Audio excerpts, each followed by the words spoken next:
All right, let's talk about something we've all felt, but maybe don't always put a name to.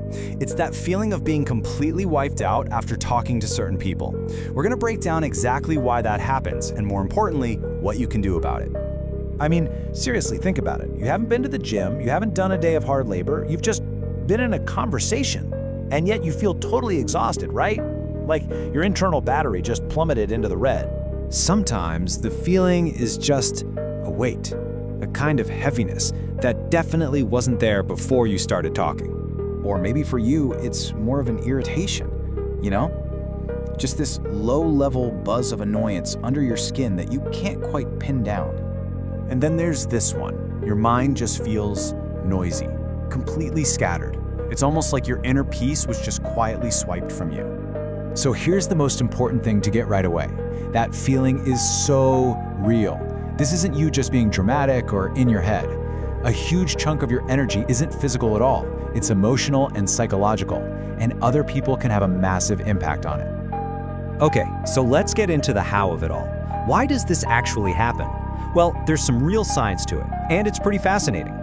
It all comes down to a concept called emotional contagion.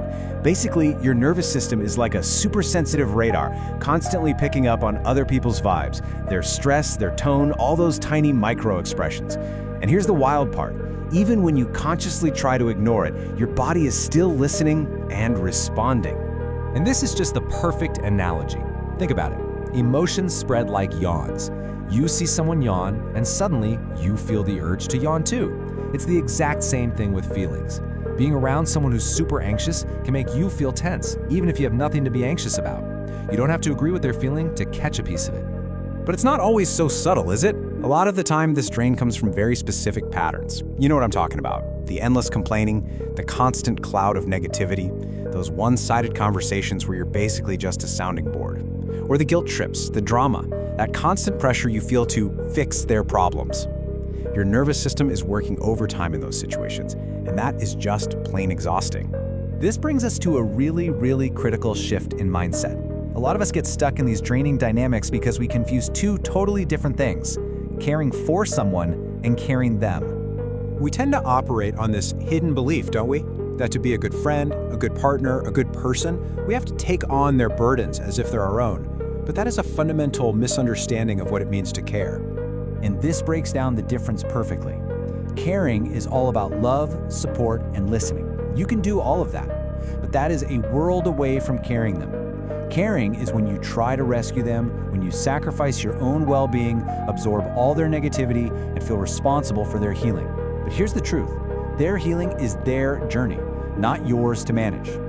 Let's just let that sit for a second, because it's the core idea of this whole thing.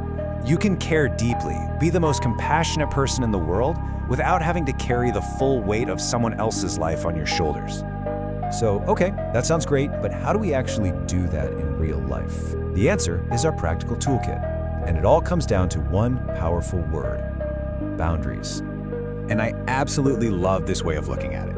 We so often think of boundaries as these big, mean walls we put up, but that's not it at all. A boundary is a filter.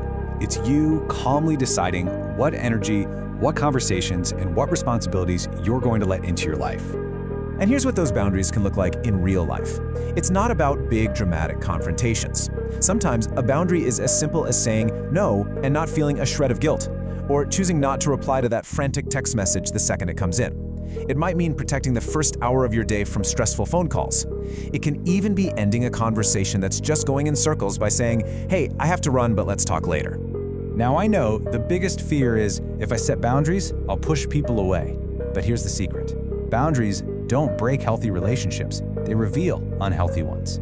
People who respect you will adjust. The people who are only benefiting from your lack of limits, they might push back. And that resistance right there tells you everything you need to know. So, let's bring all of this together. What is the ultimate goal here? What's the point of all this work? It's simply about protecting your own peace. And remember, not everyone who drains you is a bad person. A lot of times they're just hurting or stuck in their own stuff. You can have a ton of compassion for that. But, and this is the but that changes everything, your compassion does not require you to give them a 24/7 all-access pass to your energy. Let me just give you explicit permission right now. You are allowed, You are allowed to care from a distance. You are allowed to protect your peace and put yourself in environments where your nervous system can actually rest. Sometimes that's the most compassionate thing you can do for you. So, from now on, just start to pay a little closer attention. After you hang up the phone or leave a get-together, just take a second and check in with yourself. How do I actually feel right now? Your body knows the answer. It often notices what your mind is trying to make excuses for. And if you take away only one thing, let it be this. Protecting your energy is not selfish. It is absolutely necessary. It's self-preservation. Because when you're constantly drained, you have nothing left to give to the people and projects that truly light you up. I want to leave you with this final thought. Building a peaceful life isn't just about the positive things you add.